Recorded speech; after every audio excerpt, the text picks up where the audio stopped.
এখানে আমার মাছ চচ্চড়ি হয়ে গেছে। আসসালামু আলাইকুম, কেমন আছেন সবাই? আশা করি অনেক ভালো আছেন। আলহামদুলিল্লাহ আমিও ভালো আছি। তো আজকে ছোট মাছ রান্না করব, চচ্চড়ি করব আলু দিয়ে। তো আমি প্রথমে ওগুলো সুন্দর করে ফলিয়ে নিয়েছি, তারপরে কাঁচামরিচ আর পেঁয়াজ দিয়ে দিচ্ছি। এরপরে আমি হলুদের গুঁড়া, মরিচের গুঁড়া, আদা রসুন বাটা, এগুলো লবণ, তারপরে দিয়ে দিচ্ছি সরিষার তেল। তারপরে আমি একটু মাখায় ঝোঁকায় নিচ্ছি। দেখেন আমার হাতটা পুরো অবস্থা কী হয়েছে। মেয়েদের কিছু করার নাই, এই অবস্থায় হলুদ মরিচ মাখাচ্ছি হাত দিয়ে। তো চুলায় আমি একটু পানি দিয়ে বসিয়ে দিয়েছি, পরে মাছটা হওয়ার পালা।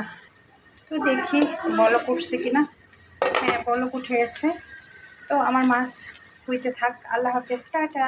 ফিরে আসছি মাছ নিয়ে আবার হওয়ার পরে। আল্লাহ হাফেজ।